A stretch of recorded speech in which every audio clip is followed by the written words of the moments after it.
무더운 여름 잘 보내고 계십니까? 더위 가운데서도 신실하게 우리와 함께 하시는 우리 하나님을 찬양합니다. 여러분들 기도해 주시고 또 관심 가져주셔서 영상으로 좀 길게 보셨지만 우리 유아 유치부 또 지난주 초등부에 이어서 중고등부까지 은혜 가운데 수련회를 잘 마쳤습니다. 이제 또 14일부터 시작되는 우리 청년부 수련회에도 지속적으로 관심 가져주시고 기도해 주시기를 부탁을 드립니다. 제가 한번 기도하도록 하겠습니다. 살아계신 하나님, 참 좋으신 하나님, 선하심 가운데 우리와 함께 하심을 감사합니다. 하나님, 우리의 삶 가운데 함께 하신 것처럼 우리의 자녀들 가운데서도 하나님께서 놀라우신 은혜와 능력으로 함께하여 주시옵소서. 이 시간에 우리가 주의 말씀 듣기를 원합니다. 주의 성령께서 신이 우리 각 사람의 심령 가운데 말씀하여 주시옵소서. 감사드리며 살아계신 예수님 이름으로 기도드립니다. 주는 그리스도시요 살아계신 하나님의 아들이시니이다. 예수님을 향한 참 진실된 그런 참된 신앙 고백이었지만 그럼에도 베드로의 신앙은 여전히 자라가야만 했습니다. 그것은 베드로의 신앙관이 그 당시에 유대인들이 가지고 있던 일반적인 신앙관에서 벗어나지 못했기 때문입니다. 왜냐하면 이것이 왜 문제가 되냐면은 지금 예수님은 하나님의 계획에 따라서 온 인류의 구원을 위해 십자가를 지기 위해서 예루살렘을 향한 여정을 시작하셨는데 그 곁에 있는 제자들은 도무지 그 걸음을 이해를 하지 못하는 거예요. 그들은 하나님의 일을 이루는 것보다 사람의 일을 먼저 생각했습니다. 그래서 아주 호되게 예수님께 책망을 받죠. 누구든지 예수님을 따르려거든 자기를 부인하고 자기 십자가를 지고 그 뒤를 따라야만 합니다. 이제 그 일이 있고 나서 며칠 후에 예수님께서 베드로와 야고보와 요한을 데리고 변화산에 오르십니다. 오늘 본문에서는 따로 높은 산에 올라가셨더니 라고만 그렇게 기록을 하고 있습니다. 이제 보통 그 변화산이 어디인가 할 때 뭐 헐몬산이다라는 말도 있고 또 다른 곳이다라는 말도 있지만은 이 다볼산을 일반적으로 변화산이다 그렇게 이야기하고는 합니다. 그 다볼산 꼭대기에 가면은 프란체스카 수도에서 세운 그 변화산 기념교회도 세워져 있다 그래요. 그런데 중요한 것은 이 변화산의 위치가 정확하게 어디냐, 그 장소가 중요한 것이 아니라 바로 그 산 위에서요, 예수님이 그 얼굴이 해같이 빛나게 또 그 옷이 빛과 같이 환하게 변화되는 그런 사건이 있었는데 그 변화의 의미를 올바르게 이해하는 것, 그것이 훨씬 더 중요하다라는 겁니다. 오늘 우리에게도요, 그러니까 우리도 그 산이 정확하게 어디냐 그것을 찾을 것이 아니라 예수님께서 이렇게 변화산에서 영광스러운 모습으로 변화된 그 의미가 뭐냐, 그 의미를 올바르게 이해해야 한다는 거예요. 예수님이 아무런 의미 없이 제자들 데리고 가서 그런 모습을 보여준 것은 아닐 거잖아요.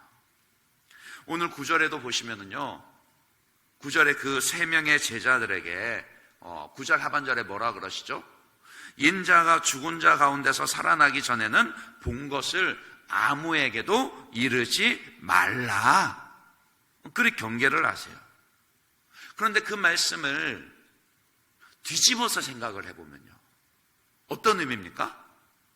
예수님이 부활하신 이후에는 너희가 누구에게든지 너희의 경험, 이 너희가 본 것을 전하라, 그런 의미죠. 그래서 이 예수님께서 그러니까 오순절 성령 강림 사건 이후에는요, 베드로, 야고보, 요한 이 세 제자가 다른 제자들과 사람들에게 자기들이 경험했던 이 사건을 전했습니다. 그들로부터 전해 들었던 마태가 성령의 감동하심으로 복음서를 기록할 때 이 변화산 사건을 기록했고요. 그러니까 들어서 아니까 기록한 거겠죠. 베드로만 하더라도 직접적으로 베드로후서 1장 16절에서 18절을 보시면 그가 변화산 사건에서 있었던 일, 그 자기의 경험을 언급을 하게 됩니다. 그러니까 이런 것들을 보더라도 예수님이 부활하신 이후로 예수를 믿는 자들과 예수님의 제자들이라면 누구나 오늘 본문의 이 변화산 사건을 올바르게 이해하고 전하는 것이 필요하다라는 거예요. 그런 의미에서 이 시간에는 예수님의 이 변화산 사건의 의미를 상고하고 이 말씀을 통해 은혜를 나누려고 합니다. 첫째로 예수님께서 변화산에서 이 변화되신 사건은 제자들의 신앙 고백을 확인시켜주는 그런 사건이었습니다. 산 꼭대기에서 예수님이 후련히 빛나는 모습으로 변화하셨을 뿐만이 아니라 그 곁에 모세와 엘리야가 함께 있었죠. 베드로를 비롯한 이 제자들이요, 처음부터 저분은 딱 보니까 모세네, 저 딱 보니까 엘리야네, 이렇게 알아봤던 것은 아니고요. 예수님께서 그들과 나누는 대화를 통해서 이제 대화를 하다 보면 모세, 엘리야 부를 거 아닙니까? 그래서 저들이 모세구나, 엘리야구나 알아봤던 것이겠죠. 누가복음 9장 31절을 보시면은 예수님께서 모세와 엘리야와 나눈 대화의 내용이 기록이 되어져 있습니다. 그러니 그 대화를 듣고 모세와 엘리야를 제자들이 알아볼 수 있었다라는 거예요. 더 중요한 것은 그러니까 예수님이 그렇게 영광스럽게 변화되실 때 모세와 엘리야가 함께 있었다라는 것보다 더 중요한 것은 바로 하늘로부터의 음성이죠. 오늘 보면 5절입니다. 5절 말씀 다시 한 번 더 읽어볼까요? 5절 같이 읽습니다. 시작. 말할 때에 호련히 빛난 구름이 그들을 덮으며 구름 속에서 소리가 나서 이르되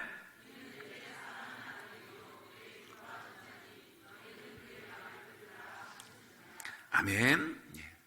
성부 하나님께서 친히 예수님이 누구신지를 확인시켜 주십니다. 전에도 이와 같은 비슷한 일이 있었죠.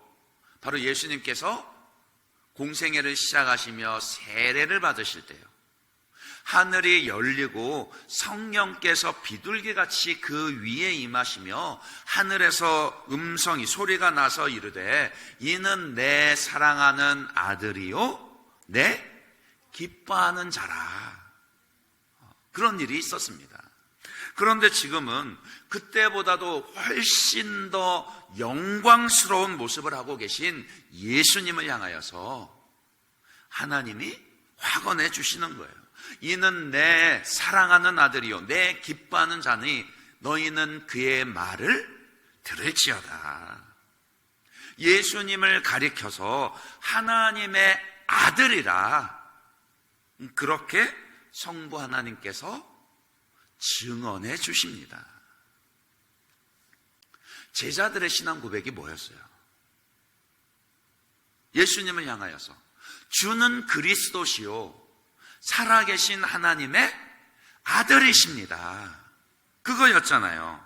그러니까 예수님이 그리스도, 즉 기름 부은 받은 자로서 구약에 약속된 그 메시아, 구원자라는 것은 잘 이해가 되실 겁니다.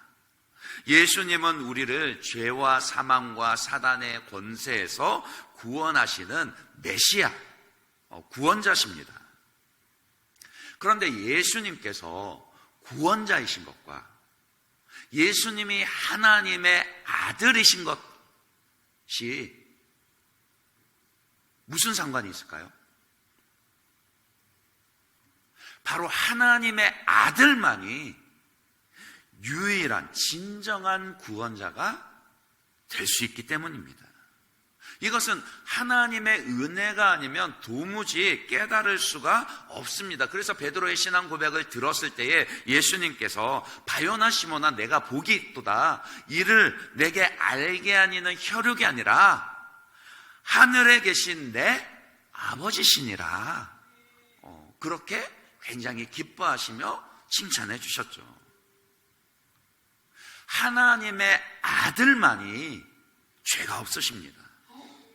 하나님의 아들만이 온 인류의 죄를 대신 짊어지고 대속의 죽음을 죽으실 수 있습니다. 동시에 하나님의 아들이시기에 죽음으로 끝나지 아니하시고 성경에 약속된 대로 사흘 만에 부활하셨습니다. 그래서 하나님의 아들만이 죄인인 우리의 영원한 구원자가 되실 수 있습니다. 예수님이 바로 그 하나님의 아들이십니다. 그분의 영광스러운 모습으로 미리 변화되시고 하늘에서 음성이 들려 이는 내 사랑하는 아들이요 내 기뻐하는 자니 너희는 그의 말을 들으라 하시면서 이 예수님이야말로 하나님의 아들이시다라는 것을 다시 한 번 더 제자들에게 확인시켜 주시는 거죠. 8절에 보시면 그 놀라운 광경 가운데 그 제자들이 깜짝 놀랐었는데 놀란 제자들이 눈을 들고 보니까 그 8절 말미에 오직 예수 외에는 아무도 보이지 아니하더라 그랬습니다. 그러니까 모세도 중요하고 엘리야도 중요하지만 그러나 제 아무리 모세와 엘리야라 한들 예수님께는 비교할 수 없다라는 거예요. 오직 예수님만이 영광스러운 하나님의 아들이시요 우리의 유일한 구원자가 되시는 겁니다. 맞아요. 제자들의 신앙 고백은 진심이기는 했지만 그러나 그들의 신앙이 완전하지는 않았습니다. 나중에 보면은 그토록 진실되게 신앙 고백을 했음에도 불구하고 그 제자들이요 다 도망가 버립니다. 그냥 뿔뿔이 흩어져 버려요. 하지만 비록 그들의 신앙이 연약하고요 그 신앙관이 불완전하다 할지라도 그들이 믿고 신앙하는 예수님은 참이라는 겁니다. 그들의 신앙 고백대로 예수님이야말로 그리스도시요 살아계신 하나님의 아들이십니다. 지금도 여전히 예수님은 우리의 그리스도시요 살아계신 하나님의 아들이십니다. 그런데 자꾸 우리는 흔들립니다. 마치 그 제자들처럼요. 예수님을 의심하기도 합니다. 아니 정말 예수님이 살아계신 하나님의 아들이시라면 어떻게 십자가에 못 박힐 수가 있어? 어떻게 제자들이 그렇게 배신하고 다 도망갔는데 그냥 내버려 둘 수가 있어? 아니 내가 예수님을 믿는데 저 예수님이 정말 하나님의 아들이시라면 어떻게 나를 지금 이렇게 힘들게 그냥 내버려 두시나? 어떻게 내 기도에 이렇게 오래도록 응답을 하지 않으시나? 심지어는요, 내가 여전히 죄를 반복하는 것 가지고도 예수님을 의심합니다. 아니, 나는 정말 예수님을 믿는데 왜 내가 더 이상 죄를 짓지 않고 않아야 될 것 같은데 자꾸 죄를 반복하나? 그러나 그런 모든 의심과 상황들은 예수님께 문제가 있는 것이 아니라 나에게 문제가 있는 것이죠. 자기 신앙 고백대로 자기 신앙 고백조차 제대로 지키지 못하는 내가 문제입니다. 그것 가지고 예수님을 탓할 수는 없습니다. 우리가 흔들리든 안 흔들리든 그것과는 상관없이요, 언제나 예수님은 변함없이 그리고 여전히 살아계신 하나님의 아들이십니다. 영광스러운 모습으로 변화되신 예수님의 변화산 사건이 바로 그것을 확증해 주는 거라고요. 변화산 사건의 두 번째 의미는 장차 있을 십자가 죽음과 부활을 미리 보여주십니다. 앞서 말씀드린 누가복음 9장 31절을 보시면은요, 예수님께서 모세와 엘리야와 나눈 대화의 내용을 기록하고 있습니다. 거기에 보시면은 영광 중에 나타나서 장차 예수께서 예루살렘에서 뭐 하실 것을 말씀하셨다고요? 별세하실 것을, 죽으실 것을, 십자가 죽음을 미리 알고 나누셨더라고요. 그러니까 예수님의 십자가 죽음은 영원 전부터 하나님께서 계획하신 것입니다. 예수님이 모르지 않았습니다. 그래서 예수님뿐만이 아니라 예수님도 모세도 엘리야도 미리 알고 있었습니다. 그래서 예루살렘을 향한 이 마지막 여정을 시작하면서 다시금 하나님의 계획을 어떻게 이루실지, 완성하실지 함께 대화를 나눈 것이죠. 십자가의 고난과 죽음을 알고 계셨지만 하나님의 아들로서 하나님의 구원을 성취하기 위해서, 하나님의 구원 계획을 성취하기 위해서 겸손하게 그 길을 순종하며 가셨습니다.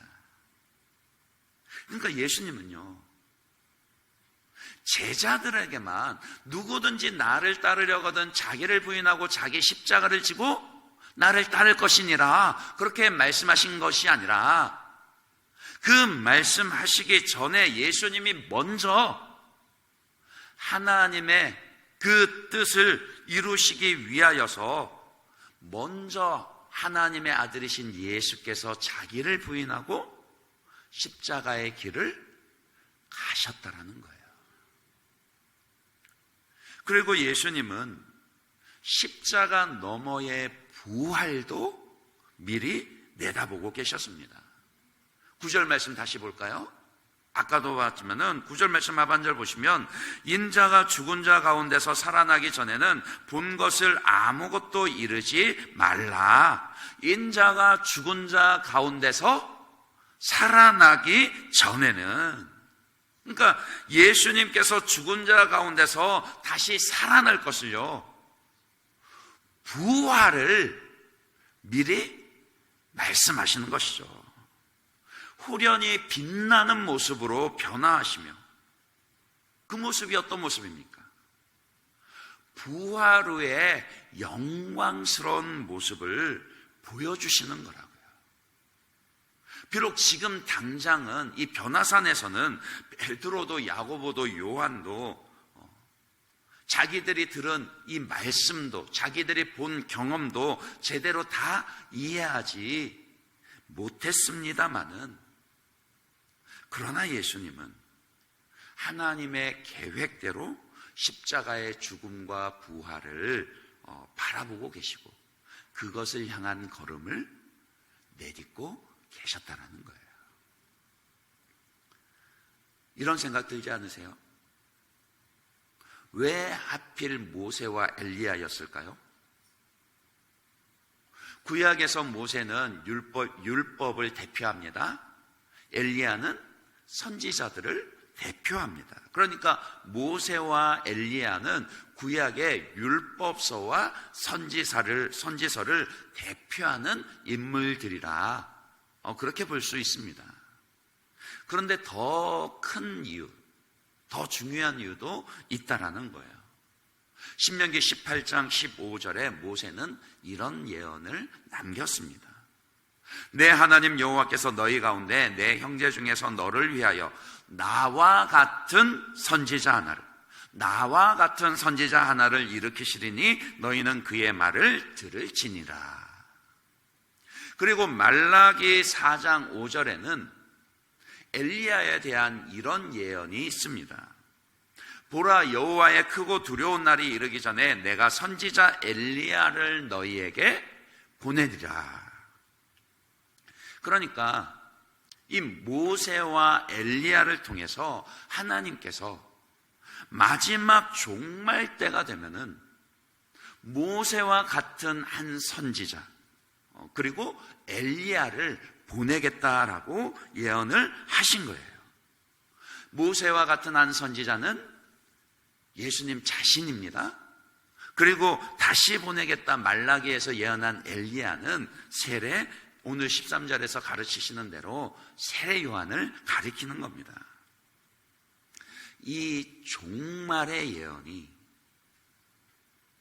예수님의 시대에 성취되었습니다. 이제 예수님께서 구약 시대 때부터 약속되어 온 하나님의 그 구원을요, 종말의 그 하나님의 구원을 이루실 것입니다. 그 엔티 라이트라는 신학자가 있는데 그가 이 영광스러운 변화산과 그리고 십자가가 세워진 갈보리 언덕을 굉장히 잘 비교를 해 놓았습니다. 한번 들어보십시오. 변화산에서의 예수님은 영광스러운 모습으로 계셨지만 십자가에서 예수님은 수치를 당하고 계셨습니다. 변화산에서의 예수님의 옷은 빛과 같이 밝고 희게 변화되었지만 십자가에서 예수님은 그 입은 옷이 벗겨졌습니다. 변화산에서는 모세와 엘리야가 예수님 곁에 있었지만 십자가에 달린 예수님의 좌우편에는 두 강도가 함께 있었습니다.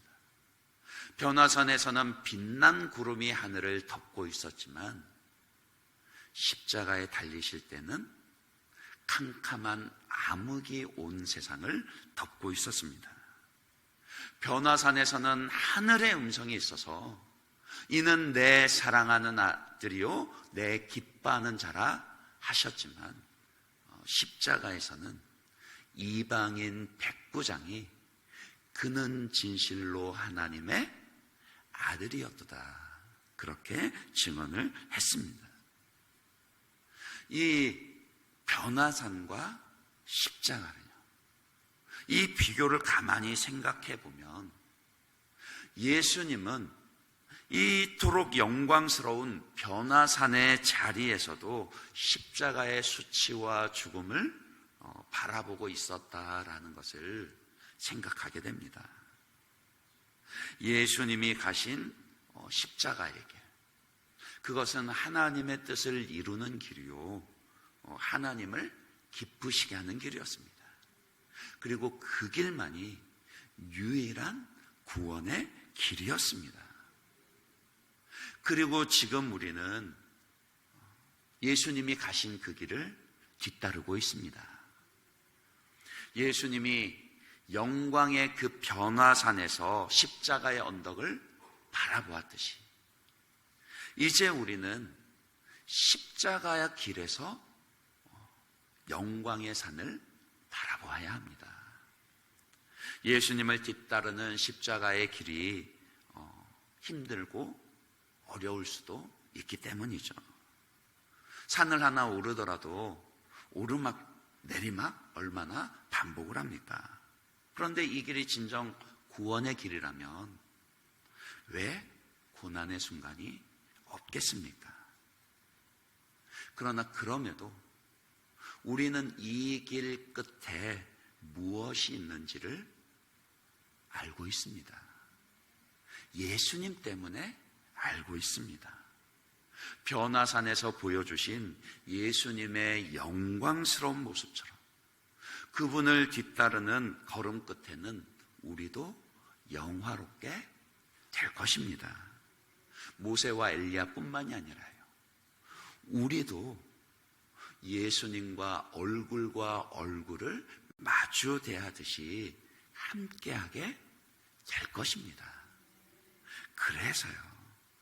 그래서 예수님의 그 구원의 은혜 아래서 부활하신 예수님과 이 십자가의 길을 함께 걸으며 그분의 십자가 구원을 찬송하며 뒤따를 수 있는 것이죠.